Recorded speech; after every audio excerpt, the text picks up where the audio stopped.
भारत का संवैधानिक विकास।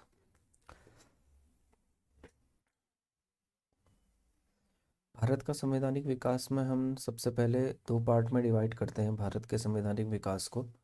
सबसे पहला जो है वो है ईस्ट इंडिया कंपनी हेतु पारित ब्रिटिश संसदीय अधिनियम। ठीक है, 1773 से 1853 तक ये रहते हैं। इसके बाद ब्रिटिश ताज के शासनाधीन पारित अधिनियम, जो कि 1858 से 1947 तक रहते हैं। तो सबसे पहले हम पढ़ेंगे इस वीडियो में कंपनी के शासन हेतु पारित अधिनियम, यानी कि ईस्ट इंडिया कंपनी के शासन हेतु कौन कौन से अधिनियम थे जो ईस्ट इंडिया कंपनी के शासन हेतु पारित किए गए। इसमें सबसे पहला आता है, वो आता है 1773 का रेगुलेटिंग एक्ट। 1773 का रेगुलेटिंग एक्ट, 1773 का रेगुलेटिंग एक्ट। इसके द्वारा जो क्या किया गया, बंगाल के गवर्नर को बंगाल का गवर्नर जनरल पद नाम दिया गया। बंगाल के गवर्नर को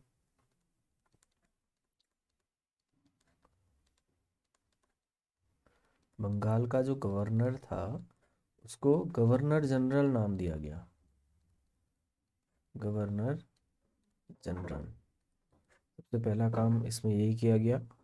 उसकी सहायता के लिए एक 4 सदस्यीय कार्यकारी परिषद का गठन किया गया। ठीक है, इसकी सहायता के लिए 4 सदस्यीय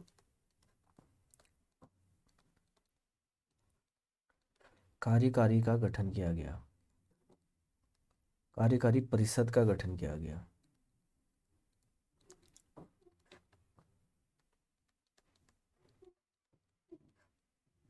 ठीक है, इनका कार्यकाल जो था वो था 5 वर्ष तक। ठीक है, तो सबसे पहले बंगाल के गवर्नर को बंगाल का गवर्नर जनरल बना दिया गया। इसकी सहायता के लिए 4 सदस्यीय कार्यकारी परिषद का गठन किया गया, जिनका कार्यकाल 5 वर्ष रखा गया। इस एक्ट के अनुसार वॉरेन हेस्टिंग भारत का नहीं, बंगाल का प्रथम गवर्नर जनरल बना। बंगाल का प्रथम गवर्नर जनरल जो बना उसका नाम है Warren Hasting. Warren Hasting Warren Hasting जो है वो बंगाल का पहला गवर्नर जनरल बना। वॉरेन हेस्टिंग बंगाल का पहला गवर्नर जनरल बना और बारवेल काउंसिल के सदस्य नियुक्त हुए। ठीक है, और कुछ नाम हैं जैसे फ्रांसिस क्लेवरिंग मानसन और बारवेल, ये सब काउंसिल के सदस्य नियुक्त हुए। सपरिषद गवर्नर जनरल को बंगाल में फोर्ट विलियम की प्रेसिडेंसी के सैनिक एवं असैनिक शासन का अधिकार दिया गया तथा इसे प्रमुख मामलों जैसे कि विदेश नीति में मद्रास और बम्बई की प्रेसिडेंसियों का अधीक्षण भी करना था। इसी एक्ट के तहत 1773 के रेगुलेटिंग एक्ट के ही तहत 1774 में कलकत्ता में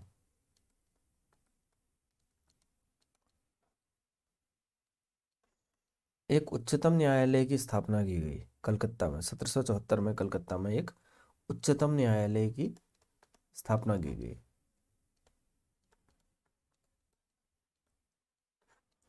ठीक है, उच्चतम न्यायालय की स्थापना की गई जिसमें एक न्यायाधीश था और 3 अन्य न्यायाधीश थे। 1+3, एक मुख्य न्यायाधीश होगा और उसके बाद 3 और न्यायाधीश होंगे। कंपनी के कर्मचारियों पर निजी व्यापार करने तथा भारत से उपहार लेने पर, जो कंपनी के कर्मचारी थे उन पर भारत से निजी व्यापार करना या फिर भारत से उपहार लेने पर क्या लगा दिया गया, प्रतिबंध लगा दिया गया। इसके बाद जो अगला एक्ट आता है वो आता है Pitt's India act 1784। Pitt's India act,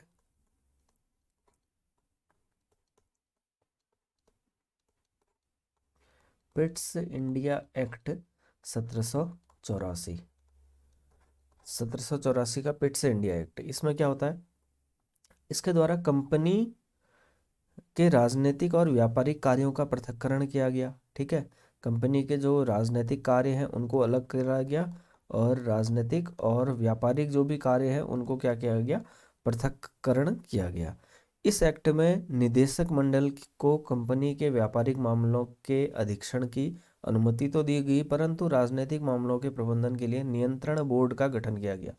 राजनीतिक मामलों के लिए क्या किया गया, एक नियंत्रण बोर्ड का गठन किया गया 1784 के पिट्स इंडिया एक्ट।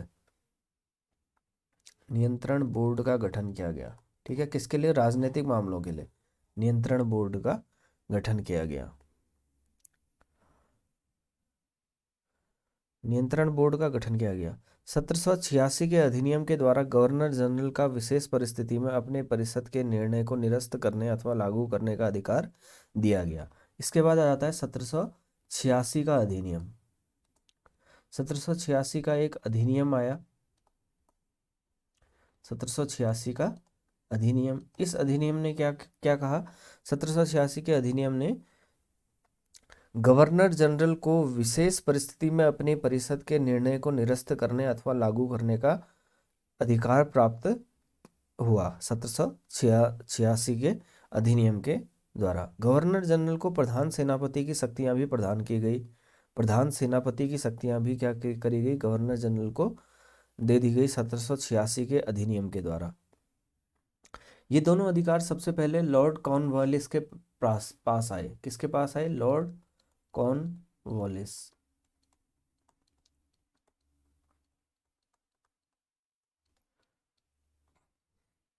1793 के चार्टर्ड एक्ट के अंतर्गत कंपनी के अच्छा, इसके बाद 1793 का चार्टर्ड एक्ट आ जाता है। 1793 का चार्टर्ड एक्ट।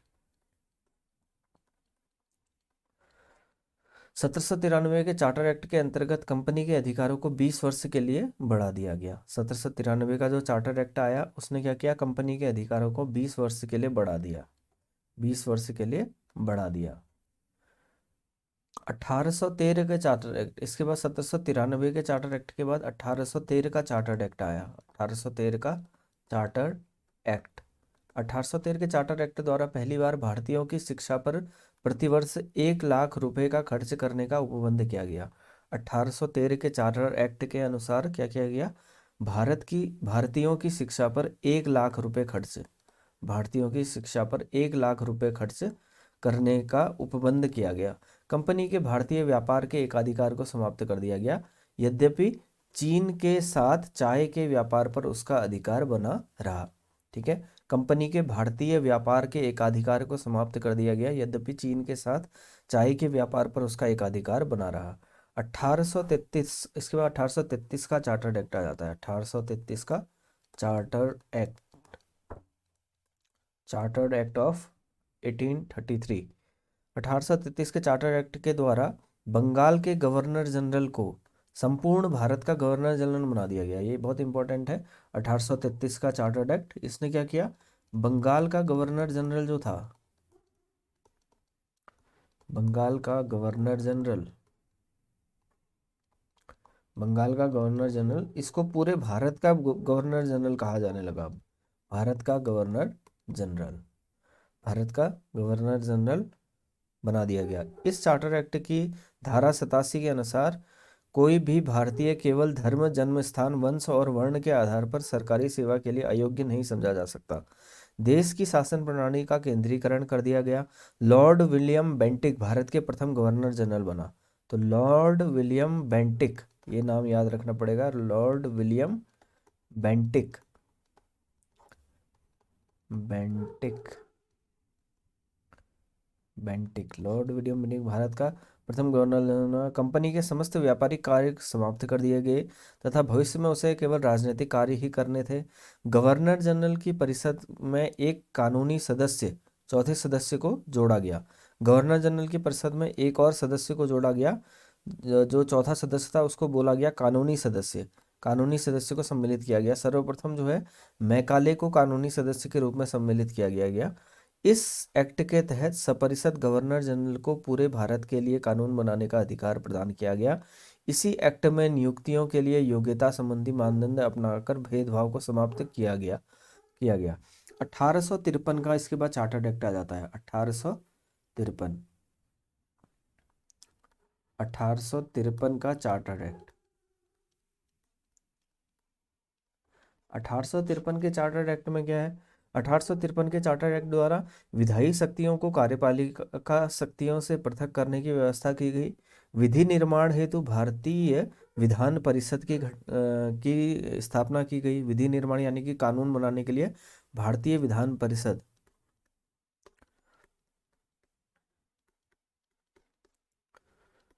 भारतीय विधान परिषद की स्थापना की गई 1853 के चार्टर्ड एक्ट के द्वारा। भारतीय विधान परिषद की स्थापना वो करी गई। और सिविल सेवकों की भर्ती एवं चयन हेतु खुली प्रतियोगिता का आयोजन भी 1853 के चार्टर्ड एक्ट के द्वारा ही किया गया। 1853 के ही चार्टर्ड एक्ट के द्वारा सिविल सर्विसेज एग्जामिनेशन स्टार्ट किया गया। 1853 का चार्टर्ड एक्ट था वो। ठीक है, तो इस वीडियो में इतना ही। अगले वीडियो में हम पढ़ेंगे जो कंपनी जो राजनीतिक ब्रिटिश ताज के शासनाधीन पारित अधिनियम जो थे वो कौन कौन से थे। तो इस वीडियो में इतना ही।